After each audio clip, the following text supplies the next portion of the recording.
មុននេះបងប្រុសកង់3ម្នាក់គាត់បានទូរស័ព្ទមកខ្ញុំថាមានលោកតាម្នាក់ដែលគាត់បានមកពីខេត្តហើយបានដើររកក្រុមគ្រួសារក៏ដូចជាកូននៅភ្នំពេញហ្នឹងរយៈពេល1ខែហើយនៅតែរកមិនឃើញឥឡូវនេះគាត់អស់លទ្ធភាពឲ្យដោយគ្មានលុយនៅជាប់ខ្លួនទៀតទេលោកតាមានឈ្មោះអីដែរលោកតាធីសលួតឆ្នាំហ្នឹងបញ្ជនប៉ុន្មានដែរលោកតា63លោកតាមកពីខេត្តណាដែរលោកតាខេត្តសៀមរាបលោកតាលោកតាមកភ្នំពេញនេះមករកអ្នកណាដែរលោកតារកបងកើតរកបងបកើតនៅភ្នំពេញហ្នឹង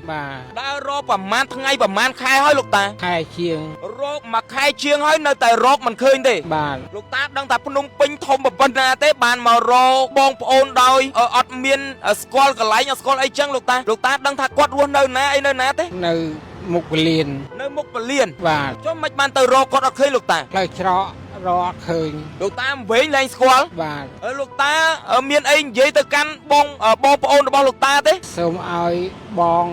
បានអ្នកកសែតផ្សព្វផ្សាយឃើញខ្ញុំតាមទូរស័ព្ទមកយកខ្ញុំផងខ្ញុំនៅវត្តទឹកថ្លាឃើញគាត់នៅម្ដុំទឹកថ្លាបងគេអាណិតគេបុកឃើញខ្ញុំហ្នឹងឲ្យដឹកគាត់មកហ្នឹងខ្ញុំថាអីទេគេឲ្យលុយថាអីទុកលុយគាត់ទៅខ្ញុំអត់យកទេបាទតតែមកបងអញ្ចឹងជួយផ្សាយឲ្យបងប្អូនគាត់អញ្ចឹងណាព្រោះតាំងឪពុកគេឪពុកយើងឃើញគាត់អាណិតទេបងអត់បាទគាត់ថាមកវិសៀមហៀបឲ្យបងប្អូនអត់ឃើញបាទដល់ខ្ញុំសួរថាបងមានលេខទូរស័ព្ទអត់គាត់ថាអ៊ំគាត់លេខបងដឹងថាមាត់ច្រកអត់ឃើញភ្លេចមាត់ច្រកយូរហើយវាអញ្ចឹងជូនគាត់មកนั่งមកទៅចឹងបងមានអីអំពាវនាវទៅកាន់បងស្រីរបស់គាត់ឯដើម្បីមកទទួលយកគាត់វិញទេបាទចង់មកគាត់មកនៅវត្តទឹកថ្លាព្រោះគាត់តែមែននៅហ្នឹងបាទអរគុណច្រើនណាបងណាសម្រាប់ការធ្វើបុណ្យធ្វើកុសលណាបងណាចឹងបងជួយជូនគាត់ទៅសម្រាប់នៅក្នុងវត្តទឹកថ្លាដល់ទីតាំងផងណាបងណាបាទអរគុណច្រើនបាទបងបាទអរគុណច្រើនមកឲ្យប្រទេសឃើញលោកតាលោកយាយណាដែលគាត់វែងផ្លូវឯងដឹកមកហ្នឹងមកណាបងណាខ្ញុំជួយផ្សាយឲ្យបងដើម្បីរកសាច់ញាតិឲ្យបងប្អូនឃើញហើយបាទទីតាំងរបស់ខ្ញុំមិនមែនជាទីតាំងដែលអត់ប្រយោជន៍ដូចគេនិយាយទេបាទលោកតាឥឡូវនេះគឺយើងបានធ្វើការផ្សព្វផ្សាយហើយយើងបានផ្សាយច្រើនណាបាទមិនថាលោកយាយលោកតាទេដែលគាត់វែងសាច់ញាតិហ្នឹងគឺយើងបានជួយផ្សាយរកឃើញសាច់ញាតិក៏ដូចជារកឃើញកូនឃើញប្រពន្ធអីហ្នឹងបានច្រើនខ្ញុំលំអោនកាយគោរពនិងជម្រាបសួរប្រិមិត្តដែលនិយមតាមដាននិងទស្សនាមុននេះបងប្រុសកង់3ម្នាក់គាត់បានទូរស័ព្ទមកខ្ញុំថាមានលោកតាម្នាក់ដែលគាត់បានមកពីខេត្តហើយបានដើររកក្រុមគ្រួសារក៏ដូចជាកូននៅភ្នំពេញហ្នឹងរយៈពេល1ខែហើយនៅតែរកមិនឃើញឥឡូវនេះគាត់អស់លទ្ធភាពឲ្យដោយគ្មានលុយនៅជាប់ខ្លួនទៀតទេឥឡូវនេះលោកតាគាត់ក៏សុំឲ្យខ្ញុំធ្វើការជួយផ្សព្វផ្សាយក្រែងកូនក៏ដូចជាក្រុមគ្រួសាររបស់គាត់បានឃើញគាត់មេតាមកទទួលយកគាត់ផងមកលោកតាអញ្ជើញឡើងមកលើមកលោកតាមានឈ្មោះអីដែរលោកតាធីសលួតឆ្នាំហ្នឹងបញ្ជនប៉ុន្មានដែរលោកតា63លោកតាមកពីខេត្តណាដែរលោកតាខេត្តសៀមរាបលោកតាលោកតាមកភ្នំពេញនេះមករកអ្នកណាដែរលោកតារកបងកើតរកបងបកើតនៅភ្នំពេញហ្នឹងដើររកប្រហែលថ្ងៃប្រហែលខែហើយលោកតាខែជាងរក1ខែជាងហើយនៅតែរកមិនឃើញទេបាទលោកតាដឹងថាភ្នំពេញធំប៉ុណ្ណាទេបានមករកបងប្អូនដោយអត់មានស្គាល់កន្លែងស្គាល់អីចឹងលោកតាដឹងថាគាត់រស់នៅណាអីនៅណាទេនៅមុខពលានបាទចុះមិនបានទៅរកគាត់អត់ឃើញលោកតាផ្លូវច្រករកឃើញលោកតាវិញលែងស្គាល់បាទលោកតាមានអីនិយាយទៅកាន់បងប្អូនរបស់លោកតាទេសូមឲ្យបង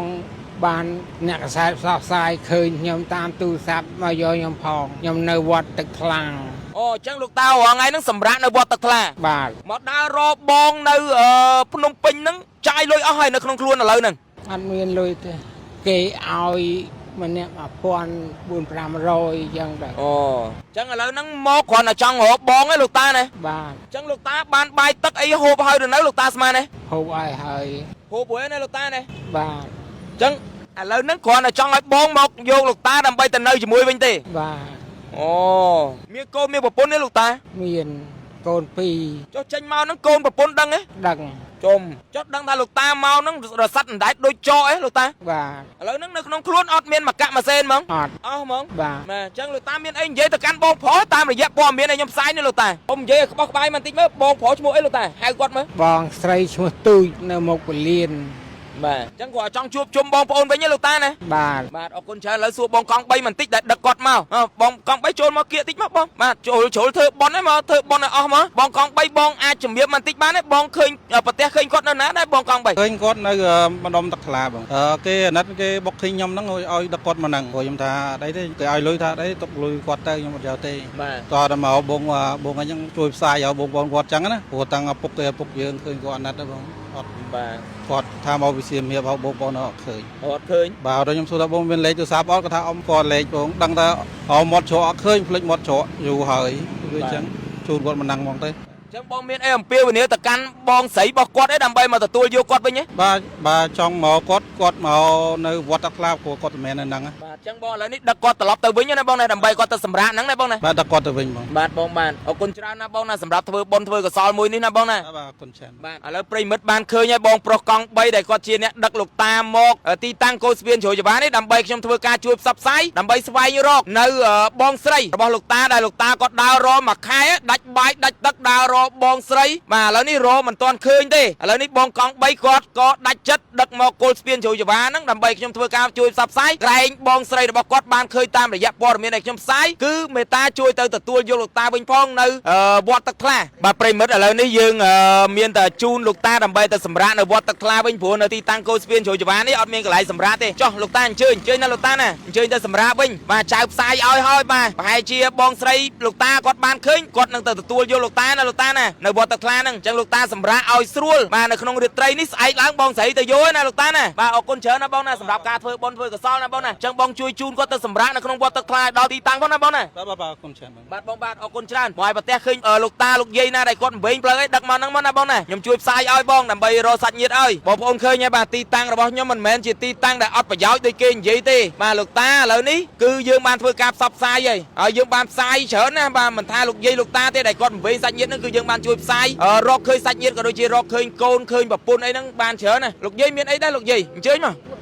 មកពីថ្ងៃ30អត់ជួប បាទមកមានអីដែរលោកយាយ ខ្ញុំមកនឹងចេះចៅខ្ញុំនឹងវាយក បាទឥឡូវចៅបិទបញ្ចប់វគ្គនេះមួយសិនអរគុណបងប្អូនឥឡូវយើងតិចទៀតយើងមកជួបលោកយាយមួយទៀតដែលមានអាចៅមកគោះបន្ទប់មិនឲ្យយកគ្រឿងអលង្ការគាត់អស់ហើយបាទអរគុណបងប្អូនសម្រាប់ការទស្សនាមានចំណុចណាខុសឆ្គងបងប្អូនមេត្តាខន្តីអភ័យទោសបងប្អូនឃើញហើយស្ពានជ្រោយចង្វាយើងប្រឹងប្រែងធ្វើបុណ្យណាដើម្បីជួយដល់បងប្អូនប្រជាពលរដ្ឋដែលគាត់កំពុងតែរងនៅភាពអយុត្តិធម៌ក៏ដូចជាបាត់សាច់ញាតិបាត់ប្រពន្ធបាត់កូនបាត់ម្ដាយបាត់ឪពុកអីហ្នឹងអរគុណ